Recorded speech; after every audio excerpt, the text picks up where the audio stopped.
दोस्तों नमस्कार, हाजिर हैं एक बार फिर से आज की बड़ी और ताजा खबरों के साथ। बस आपसे निवेदन है, कृपया वीडियो को लाइक कर दें, चैनल को सब्सक्राइब कर लें और घंटी बटन जरूर दबा दें। वहीं पहली बड़ी खबर है, नए साल में महंगे नहीं होंगे कपड़े, जीएसटी काउंसिल ने वापस लिया फैसला। ये आपको बता दें कि आज दिल्ली में हुई जीएसटी काउंसिल की मीटिंग में कपड़े पर 1 जनवरी 2022 से 5% के बजाय 12% जीएसटी लगाने के निर्णय को वापस ले लिया गया है, जिससे नए साल में रेडीमेड कपड़ा खरीदना महंगा नहीं होगा और ज्यादा टैक्स नहीं चुकाना होगा। सरकार के इस फैसले का कई दिनों से 12% जीएसटी लगाने के फैसले को वापस लेने की मांग कर रहे व्यापारियों ने स्वागत किया है। आपको बता दें कि कैट ने इस निर्णय को बेहद तार्किक और वक्त की जरूरत बताया है। फिलहाल जीएसटी काउंसिल ने यह फैसला वापस ले लिया है, यानी कि नए साल में अब कपड़े महंगे नहीं होंगे। और ये बड़ी खबर, कर्नाटक के निकाय चुनाव में बीजेपी को लगा जोरदार झटका, कांग्रेस की हुई धमाकेदार जीत। ये आपको बता दें कि कर्नाटक में साल 2023 में होने वाले विधानसभा चुनाव से पहले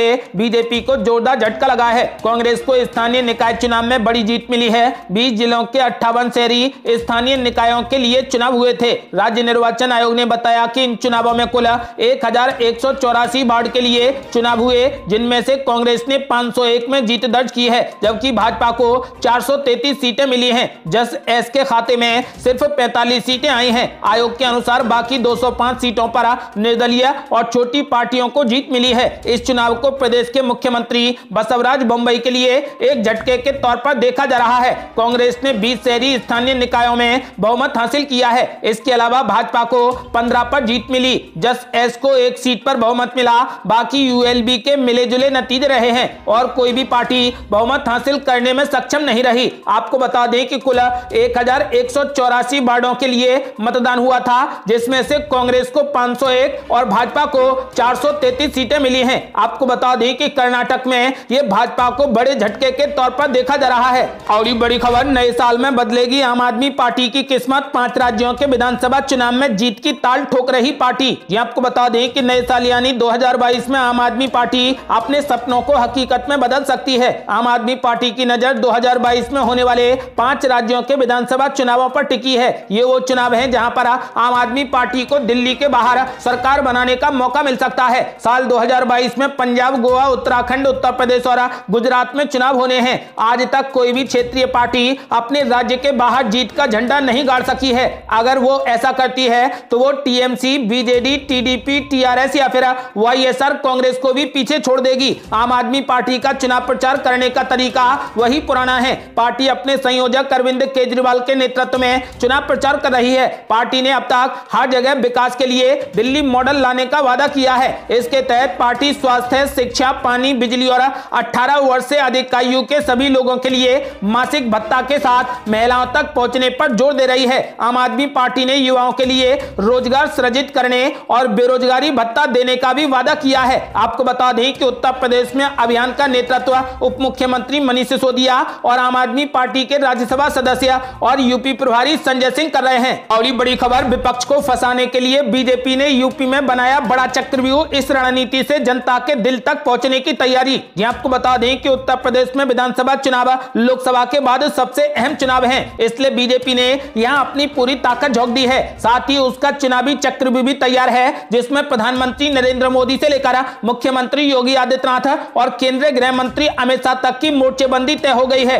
अब बीजेपी देश के सबसे बड़े राज्य के लिए अपनी रणनीति का चक्रव्यूह बनाकर खड़ी है। इस चक्रव्यूह में 3 द्वार हैं और इसके केंद्र में यूपी की जनता है, जिनके दिलों तक बीजेपी विपक्ष को पहुंचने नहीं देना चाहती। चक्रव्यूह के पहले द्वार पर खुद प्रधानमंत्री नरेंद्र मोदी खड़े हैं, जिनके पास विकास वाला अस्त्र है। पीएम मोदी यूपी में जहां भी जाते हैं विकास की बात कर रहे हैं, केंद्र और राज्य सरकार की योजनाओं को गिना रहे हैं, डबल इंजन की सरकार की रफ्तार की बात कर रहे हैं। पीएम मोदी ने यूपी में कई योजनाओं का उद्घाटन और शिलान्यास भी किया है, जो चुनाव से पहले जनता के दिल तक सीधे पहुंचने का रास्ता बन रहा है। आपको बता दें कि सिर्फ यही नहीं, ऐसी कई योजनाओं को यूपी में प्रधानमंत्री ने चुनावी मैदान में उतार दिया है। लेकिन बीजेपी को पता है कि सत्ता का रास्ता सिर्फ विकास के रास्ते तय नहीं होता, इसलिए चक्रव्यूह के दूसरे द्वार पर लगाया गया है पार्टी के 2 सबसे मजबूत सिपह सलारों को। बीजेपी के चक्रव्यूह के दूसरे द्वार पर गृह मंत्री अमित शाह और यूपी के मुख्यमंत्री योगी आदित्यनाथ खड़े हैं, जो हिंदुत्व के रास्ते विरोधियों को धराशायी करने का मंसूबा लेकर उतरे हैं। हिंदुत्व का दाव बीजेपी के लिए वो ब्रह्मास्त्र है जो कभी खाली नहीं जाता है और और इसी हिंदुत्व वाली लाइन को और धार देने के लिए चक्रव्यूह के आखिरी द्वार पर हैं बीजेपी के स्थानीय नेता और मंत्री जो खुलकर चुनाव को हिंदू मुस्लिम बनाने में लगे हैं। तीसरी लाइन में यूपी के स्थानीय नेता हैं जो सीधे सीधे ध्रुवीकरण कराने के लिए कड़े बयान दे रहे हैं। यूपी के मंत्री आनंद स्वरूप शुक्ला ने कहा कि भारत की आत्मा अल्लाहू अकबर में नहीं बल्कि जय श्री राम और हर हर महादेव में बसी है। आपको बता दें कि फिलहाल यूपी का चुनाव एक बड़ी जंग बन गया है जिसमें बीजेपी ने अपने बड़े बड़े धुरंधरों को उतार दिया है। और ये बड़ी खबर, एक और समाजवादी पार्टी के नेता पर पड़ा आईटी का छापा। भड़क गए अखिलेश यादव, बोले हमें बदनाम करने की हो रही साजिश। ये आपको बता दें कि समाजवादी पार्टी के राष्ट्रीय अध्यक्ष अखिलेश यादव आज कन्नौज में हैं। इत्र व्यापारियों के 20 परिसरों पर आयकर विभाग की छापेमारी के बाद सपा प्रमुख अखिलेश यादव ने प्रेस कॉन्फ्रेंस की। अखिलेश यादव ने कहा कि मेरी प्रेस कॉन्फ्रेंस पहले से तय थी, ये पहले ही सूचना आ गई थी कि समाजवादियों के यहां पर छापे पड़ेंगे। जब बीजेपी नेताओं का यूपी में कार्यक्रम होता है तो आयकर विभाग की टीम साथ आती है। बीते 2 हफ्ते से लगातार सपा से जुड़े लोगों पर छापे पड़ रहे हैं। एजेंसियों को निर्देश देकर ये छापे डलवाए जा रहे हैं। अखिलेश यादव ने कहा कि कन्नौज समाजवादियों से जुड़ा शहर है। यहां सालों से इत्र का कारोबार हो रहा है जिससे यहां के बड़ी संख्या में लोग जुड़े हैं। कन्नौज के परफ्यूम का डंका दुनिया भर में बजता है। बीजेपी के लोग नफरत की दुर्गंध फैलाने वाले हैं। ये सौहार्द की सुगंध को कैसे पसंद करेंगे? लखनऊ से लेकर दिल्ली तक के लोग कन्नौज को बदनाम करने में लगे हैं। और बड़ी खबर, प्रधानमंत्री नरेंद्र मोदी 2 जनवरी को मेरठ का करेंगे दौरा। मेजर ध्यानचंद खेल विश्वविद्यालय की रखेंगे आधारशिला।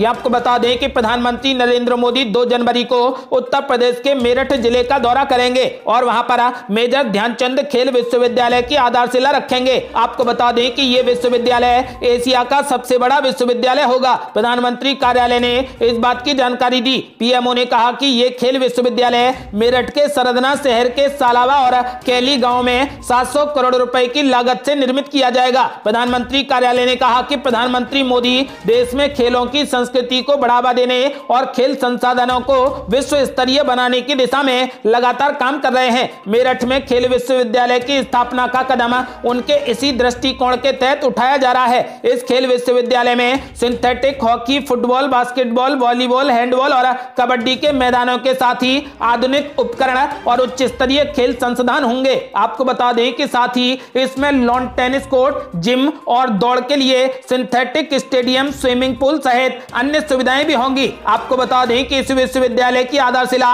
पीएम मोदी 2 जनवरी को रखेंगे। और बड़ी खबर, जेपी नड्डा ने कांग्रेस पर बोला जोरदार हमला। बोले विकास का मजा लेना है तो कांग्रेस के अंधेरे दिनों को याद रखना। यह आपको बता दें कि भारतीय जनता पार्टी के राष्ट्रीय अध्यक्ष जेपी नड्डा ने मणिपुर के काकचिंग में युवा रैली को संबोधित किया। इस दौरान उन्होंने कांग्रेस पार्टी पर जमकर निशाना साधा। उन्होंने कहा कि दूसरे राजनीतिक दलों के पास ना दिशा है ना ही दृष्टि है, वे बस बीजेपी और नरेंद्र मोदी की आलोचना करते हैं। रैली को संबोधित करते हुए जेपी नड्डा ने कहा कि अन्य राजनीतिक पार्टियों का इरादा सिर्फ प्रधानमंत्री मोदी की आलोचना करना है। वे भूल जाते हैं कि पीएम मोदी की आलोचना करते करते वे देश की भी आलोचना करने लगते हैं। वे सिर्फ भ्रष्टाचार और कमीशन के बारे में सोचते हैं। दूसरी ओर हमारे पास भारत को आगे ले जाने का विजन है। बीजेपी सबको साथ लेकर चलती है लेकिन वे वंशवाद और परिवारवाद के साथ चलते हैं। उन्होंने कहा कि अगर बीजेपी सरकार के विकास का मजा लेना है तो कांग्रेस के अंधेरे दिनों को याद रखना। और बड़ी खबर, अखिलेश यादव पर जमकर बरसे गृह मंत्री अमित शाह। बोले 250 करोड़ रुपए मिलने से परेशान क्यों हो रहे अखिलेश यादव। यह आपको बता दें कि गृह मंत्री अमित शाह ने उत्तर प्रदेश के उन्नाव में समाजवादी पार्टी और अखिलेश यादव पर जमकर हमला बोला।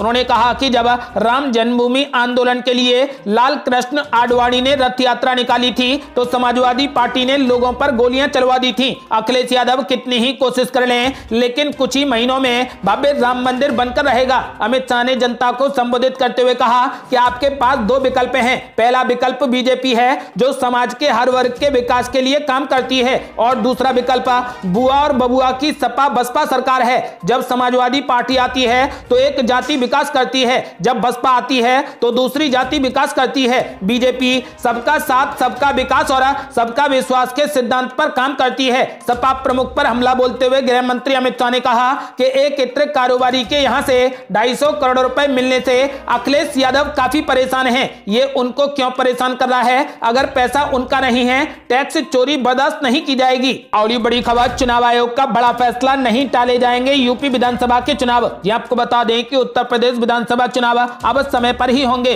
इसके संकेत यूपी दौरे पर आए मुख्य चुनाव आयुक्त सुशील चंद्रा ने दे दिया है। आयोग ने कहा कि उत्तर प्रदेश विधानसभा चुनाव के लिए सभी दलों ने समय पर ही चुनाव कराने की मांग की है। यूपी चुनाव की तैयारियों की समीक्षा करने के बाद मुख्य चुनाव आयुक्त सुशील चंद्रा ने प्रेस कॉन्फ्रेंस कर कहा कि सभी राजनीतिक दलों के प्रतिनिधियों ने हमसे मुलाकात की और हमें बताया कि सभी कोरोना प्रोटोकॉल का पालन करते हुए समय पर ही विधानसभा चुनाव कराना चाहते हैं। 3 दिनों तक समीक्षा करने के बाद प्रेस कॉन्फ्रेंस कर चुनाव आयोग ने कहा कि 5 जनवरी को फाइनल वोटर लिस्ट आएगी। उत्तर प्रदेश में 52% नए वोटर और महिला मतदाताओं की संख्या बढ़ी है। सभी राजनीतिक दल समय पर चुनाव के पक्ष में हैं। आपको बता दें कि अगले साल फरवरी मार्च के बीच में विधानसभा के चुनाव होंगे। आपको बता दें कि फिलहाल उत्तर प्रदेश में अपने समय पर ही चुनाव होंगे। यूपी के चुनाव किसी भी कीमत पर टाले नहीं जाएंगे। यदि आप भी चाहते हैं कि समय पर चुनाव हो तो इस वीडियो को लाइक कर अपनी राय हमें कमेंट बॉक्स में जरूर दें। आज के लिए बस इतना ही। यदि आपने अभी तक हमारे चैनल को सब्सक्राइब नहीं किया है तो कृपया चैनल को सब्सक्राइब कर घंटी बटन जरूर दबा दें। जल्दी मिलते हैं बड़ी अपडेट के साथ। तब तक के लिए जय हिंद, जय भारत।